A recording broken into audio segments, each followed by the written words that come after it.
coisa comprada, né? Alguém chuta o que é? Fala, é que tu tá de branco, eu achei que tu já tava aqui de trabalhador da casa. Não, da equipe aí. Não, mas pelo que eu sei, assim, foi a primeira casa em que Pedro era um dos que comandava a casa, né? E era pregado ali o cristianismo, né? Ah! Esse é dos meus já, né? Então, meus amigos, é exatamente isso, né? Primeira casa, né, onde era pregado o cristianismo. E aí, para a gente entender um pouco o contexto, né, a gente precisa entender quem eram as pessoas, para saber quem eram as pessoas, entender as suas histórias, entender as suas jornadas, e a gente entender o que significava a Casa do Caminho naquela época e o que significa essa casa aqui hoje. Essa e tantas outras. A casa, esse mês, está de aniversário, né? Tem quase a minha idade, assim, né? Então é uma longa jornada. A dona Tânia falou aqui na frente, né, que eu me evangelizei aqui. Na verdade, eu fui evangelizado, né? Se eu me evangelizei, é outros 500, né? Fala assim, fulano foi mal educado. Não, foi mal aprendido, né? Educado ele foi. E aí, meus amigos, eu tenho muitas histórias aqui nessas paredes, dentro dessa casa, histórias da minha infância, da minha juventude, da minha vida adulta. E essa casa fez muito bem para mim. Mas eu tenho certeza que ela fez bem para todo mundo que precisou de auxílio e buscou aqui. E aí vocês podem falar por experiência própria, porque a maioria das pessoas que frequentam o Centro Espírita chegam até aqui, na maior parte dos casos, em busca de socorro, em busca de ajuda. Alguns são arrastados pela namorada, né? Mas a maioria das pessoas que chegam no Centro Espírita e que frequentam o Centro Espírita, elas buscam socorro. Elas buscam um auxílio. Às vezes, se a gente perguntar assim, quando a pessoa vem até o Centro Espírita, por que ela procurou o Centro Espírita, ela nem sabe dizer exatamente, com palavras, o que ela veio aqui buscar. Porque é muito mais um sentimento, uma sensação, né? Como aquele que tem sede busca a fonte de água, aquele que tem a sede do Espírito busca encontrar algo que preenche esse vazio, que sacia essa sede. É assim hoje. Era assim há 33 anos atrás. E era assim há 2000 anos atrás. As pessoas, né? Eu ouço muito assim no meio espírita, né? O mundo mudou muito. O mundo está muito mudado.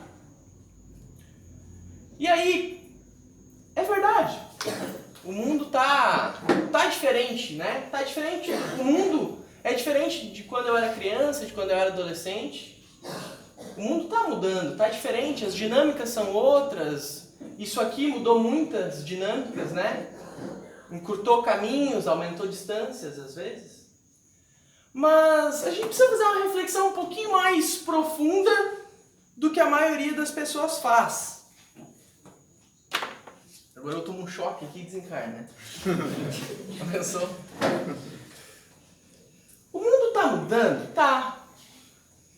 Mas eu comecei a fazer palestras há 15 anos atrás. Exatamente aqui. 15 anos atrás. Eu tenho 30, eu tinha 15 na época. Algum irresponsável deixou que isso acontecesse, né? E eu vim aqui porque a Dona Mara me convidou. E a Dona Mara, acho que a Dona Mara viu eu na cozinha lá, roubando bolacha. E disse, esse gurizinho aí, ele fala umas coisas que preste de vez em quando. E aí ela disse pra mim um dia assim, Gui, daqui a um mês a palestra é minha. E a palestra naquela época durava 45 minutos. eu faço o restante da palestra e tu faz ali a abertura de 5, 10 minutos. Só que 5, 10 minutos para alguém com 15 anos de idade, a primeira vez, é uma eternidade. Mas eu me dediquei aquele mês inteiro a preparar aquela palestra. E era algo muito infantil, assim, do tipo 10 coisas para mudar o mundo. Eu tinha essa ilusão de mudar o mundo naquela época, dona Tânia. E eu me matei de estudar o Espiritismo naquele mês, para falar aqueles 5, 10 minutos. Aí eu chego aqui, faceiro, né? Peca like. E eu não lembro ao certo o que aconteceu, mas eu sei que deu uma confusão. Eu não sei o que aconteceu com a dona Marta, dona Mara. Ela não fez a palestra. E os meus 5 minutos viraram 25. E ali eu aprendi que eu podia enrolar muito tempo sozinho. E aí eu fico pensando, né? Eu tentei catar nas minhas coisas essa palestra escrita, alguma coisa, mas não achei. Mas eu lembro que o título era esse: 10 coisas para mudar o mundo. O sofrimento mudou? As pessoas que buscam o centro espírita, elas deixaram de buscar o centro espírita por socorro, por auxílio? Não. O mundo está mudando. Mas o coração dos homens permanece o mesmo. As dores dos homens permanecem a mesma. Claro que ela muda de formato, né? Ela muda de dinâmica, ela muda de objeto. Mas a dor, a chaga, o vício, a profundeza da alma ainda é exatamente a mesma de 15 anos atrás. E fazendo essa palestra, eu percebi que a dor no coração dos homens é a mesma de 2000 anos atrás. Por quê? Vamos ler o conceito da Casa do Caminho, retirado do livro A Casa do Caminho e os Primeiros Cristãos.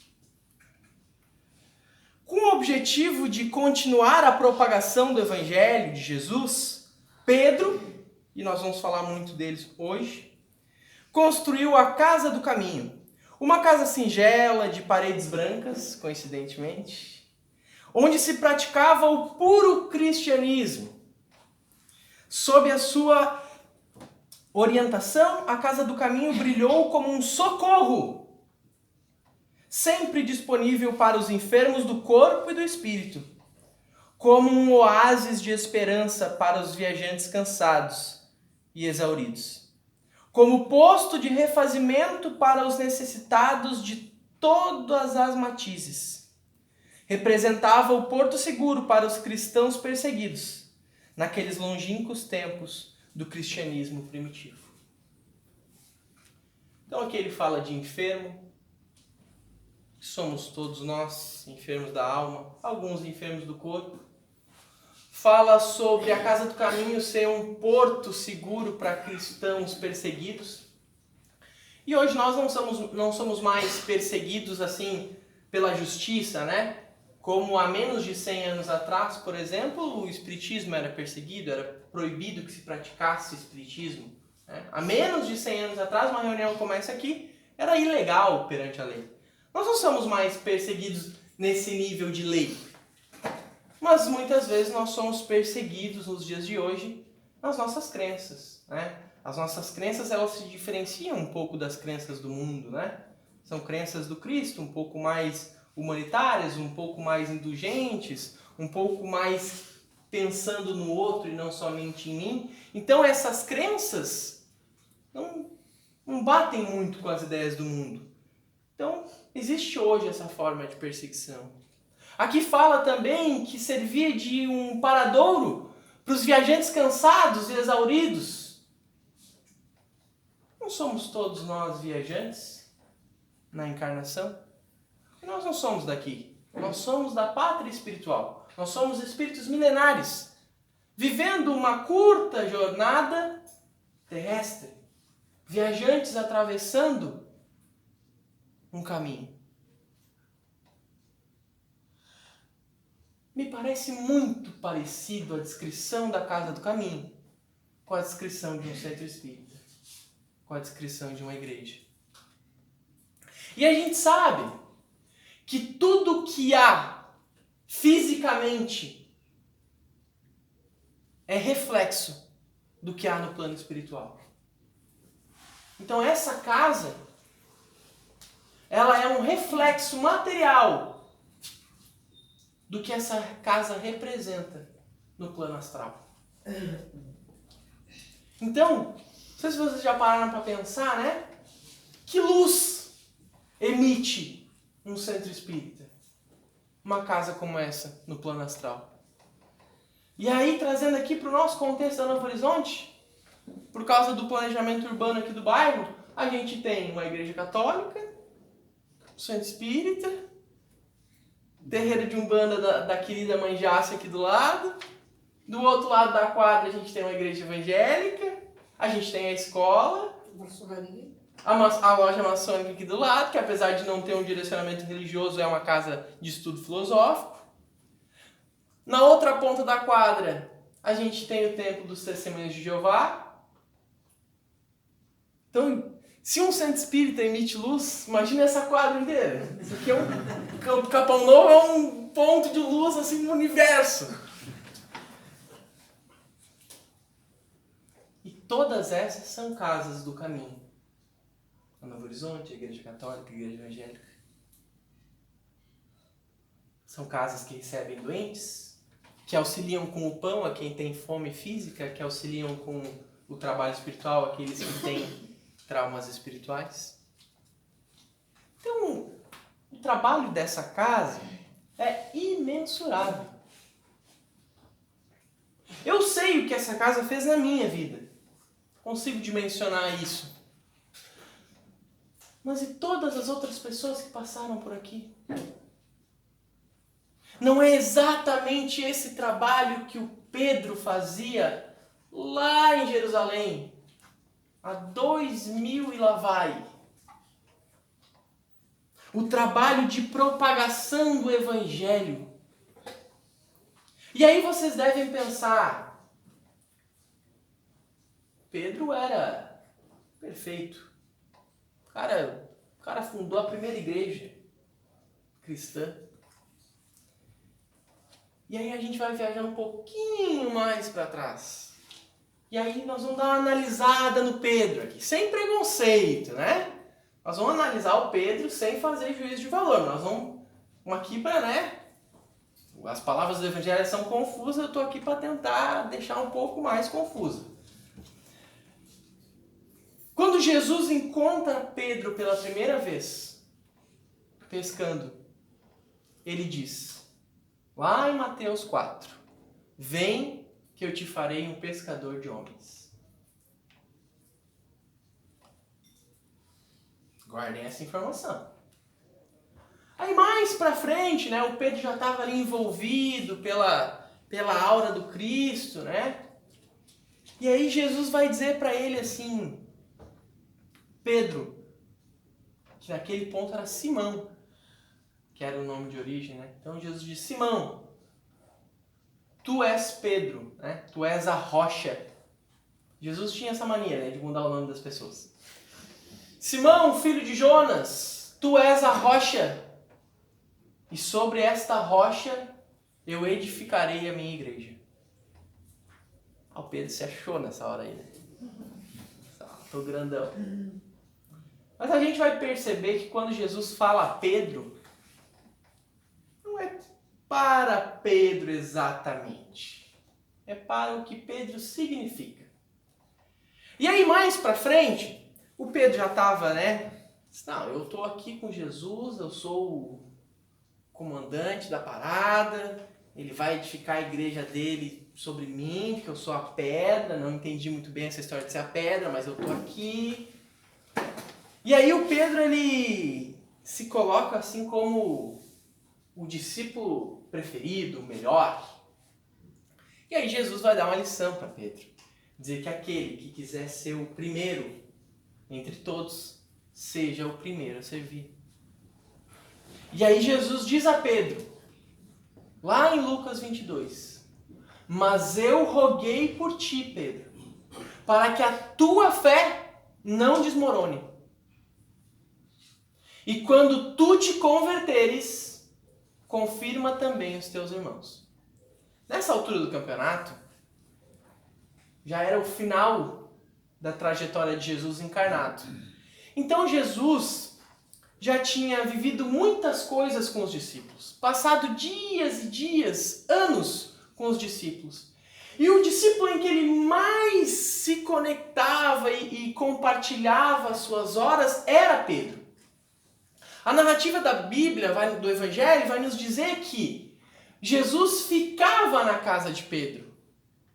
As principais histórias do Evangelho acontecem na casa de Pedro. Aí você pensa, alguém que está convivendo há 3 anos com Jesus. A pessoa já está iluminadíssima. Mas por que então que Jesus diz a Pedro, quando te converteres, confirma também os teus irmãos? Pedro deve ter pensado assim, Jesus, quando é que vai ser essa conversão, hein? Porque eu já estou com o Senhor há 3 anos. E aí a gente precisa entender o que Jesus quer falar com a necessidade de Pedro precisar se converter. 3 anos de trabalho ao lado do Mestre, de pregação, de pesca milagrosa, não foram suficientes para a conversão de Pedro se tornar real? Qual é a real conversão de Pedro? E isso fica muito evidente quando no momento do Calvário as pessoas começam a perguntar, tu não és aquele que segue o Nazareno? E Pedro começa a negar. Não, eu não. Vocês estão me confundindo. Então ali fica evidente que Jesus, obviamente, estava certo. E Pedro ainda não estava convertido. Mas o que era necessário para que Pedro fosse convertido e convertido pudesse confirmar os seus irmãos? Trabalho no bem. Porque até então Pedro só caminhava com Jesus. Pedro estava envolvido. Mas Jesus precisava de Pedro comprometido. E é quando Jesus crucificado retorna na sua forma astral e vem conversar com os discípulos. Ele pergunta a Pedro: Pedro, tu me amas? Pedro diz que sim. A conversa segue e Jesus torna a perguntar: Pedro, tu me amas? E Pedro diz: sim, mestre, eu te amo. A conversa segue e Jesus pergunta mais uma vez: Pedro, tu me amas? E o Pedro aí se entristece, né? Mestre, já te falei 2 vezes que eu te amo. Mas sim, mestre, eu te amo. E aí Jesus dá uma instrução a Pedro. Então, reúne as minhas ovelhas. E a partir daquele momento, já um Cristo descrucificado, um Cristo já longe do plano físico, era preciso agir agora sem a presença física do Mestre. Então Pedro, ao lado de Tiago e João, constrói uma casa simples, a casa do caminho. E começa ali a propagação do Evangelho. Começa ali não só caminhar ao lado do Cristo, mas trabalhar pelo Cristo. E aí a história da Casa do Caminho é longa. Obviamente, teve os seus percalços, teve problemas de ordem financeira, de ordem organizacional, de ordem filosófica. Mas isso é papo para uma outra conversa. Vamos nos ater aqui. O que faziam os primeiros cristãos nessa casa? Auxiliavam os enfermos. Distribuíam alimentos para os que tinham fome. E a história, lá no capítulo 3 de Paulo e Estevão, vai contar que uma multidão faminta se aglomerava nas portas da Casa do Caminho e eram todos alimentados. Mas, com o passar do tempo, eles acabaram focando demais na doação de alimentos, no auxílio aos enfermos, e começaram a deixar de lado as tarefas de pregação do Evangelho. É então que bate à porta da Casa do Caminho um rapaz de nome Gesiel, que é outro que vai mudar de nome aí no meio do caminho. O Gesiel era um apaixonado pelas escrituras, pela religião, e estava muito enfermo. E o Gesiel chega na Casa do Caminho procurando auxílio para o corpo físico. Então ele é acolhido, cuidado, e ao passar de algumas semanas, o Gesiel já melhorzinho um pouquinho, né? Tomou uma sopa. Ele começa a ouvir assim umas conversinhas de... Ele se interessa por aquela conversa. O que vocês estão falando aí de um tal de Messias? E aí o Pedro diz, sim, o Messias já esteve conosco. E aí aquilo ali foi uma notícia assim. Porque naquela época não tinha internet, o Gesiel estava um pouco desatualizado, assim. Uns 2 anos desatualizado o Gesiel. Jesus já tinha ido e o Gesiel ainda estava esperando o Messias. Aí o Pedro disse, não, Gesiel, o mestre já esteve com a gente. E aí Pedro conta toda a história do tempo encarnado de Jesus.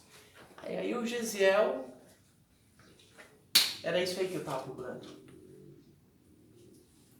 E aí o Pedro diz para o Gesiel que é muito perigoso ele continuar com o nome dele, os cristãos eram perseguidos na época, e ele batiza então, né? O Gesiel agora se chama Estevão, do livro Paulo e Estevão, que vale a leitura.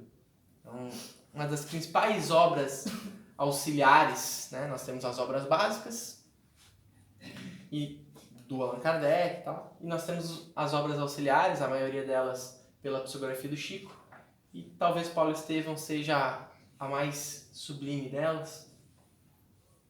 Está lá o Estevão. E aí o Estevão recobra as forças físicas, e aí começam a dar uns minutinhos para o Estevão falar assim, né? E aí o Estevão começa a falar. E a Casa do Caminho, que naquele momento só tinha o apoio às mazelas físicas, às mazelas do corpo, agora passa a ter, na figura de Estevão, o auxílio aos corações, às almas. E não é exatamente isso os 2 pilares hoje de um centro espírita? Vocês já devem ter ouvido a gente falar aqui na frente, né? Estamos fazendo a campanha do alimento, do agasalho. Muitas famílias são atendidas por essa casa. Porque não posso falar do Evangelho para quem tem a barriga vazia. Então essa casa presta esse auxílio material de conforto à encarnação, mas presta também no passe, no atendimento fraterno, na exposição doutrinária, na livraria, uma tarefa de socorro aos corações, uma tarefa de auxílio ao espírito enfermo. Então, meus amigos, o mundo mudou, mas ele não mudou tanto assim. A gente colocou parafernálias na nossa vida,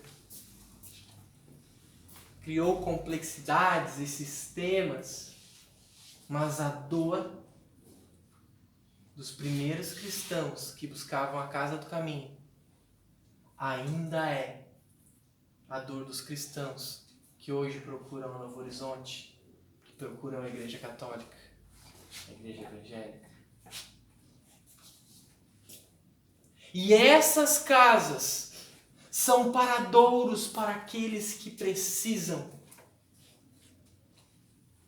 Para aqueles que precisam ter as suas lágrimas enxugadas, o seu coração aquecido. E aí vocês vão me perguntar assim, Gui, mas só é possível então ser cristão aqui dentro? Eu preciso dessas paredes para ser cristão? É óbvio que não. E aí muitas pessoas me dizem assim, você sabe qual era a igreja que Jesus frequentava? Eu já ouvi isso umas 200 vezes, então eu dou corda para a pessoa. Eu digo, não sei. Aí a pessoa diz assim, nenhuma. Então a gente se apega muito em igreja. Jesus não precisava mesmo ir na igreja, né? Porque Jesus era a igreja. Eu não sei vocês. Eu preciso vir aqui. Nem que seja só para sentar e tomar um passe. Não porque isso vai mudar o cristão que eu sou, mas porque toda vez que eu venho aqui, eu reafirmo a minha comunhão com Jesus. Toda vez que eu venho aqui, eu recebo auxílio para continuar a minha jornada. Toda vez que eu venho aqui, eu saio daqui melhor. Quem de nós nunca entrou pelaquela porta ali depois de um dia cansado, angustiado, e saiu daqui com um sorriso no rosto, envolvido pelo sentimento do Cristo?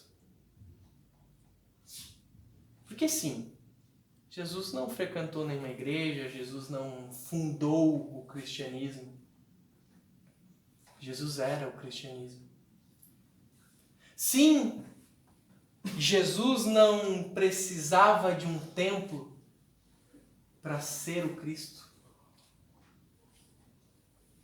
Mas nós precisamos de casas como essa, de igrejas como essa, para usar a palavra do Evangelho, para reafirmar os nossos valores. Porque a igreja que vai mudar o mundo não é a igreja que a gente está indo, mas a igreja que a gente está sendo. E às vezes a gente esquece da igreja que a gente está sendo. Aí a gente vem aqui para relembrar. Então eu deixo os meus mais sinceros agradecimentos por essa casa ter mudado a minha história. A todos os trabalhadores, todo mundo que deixou um pouquinho da sua jornada aqui. Porque foi através desse pouquinho que começou lá com Pedro, que hoje nós podemos auxiliar todos aqueles que buscam o Cristo. Uma boa noite, meus amigos.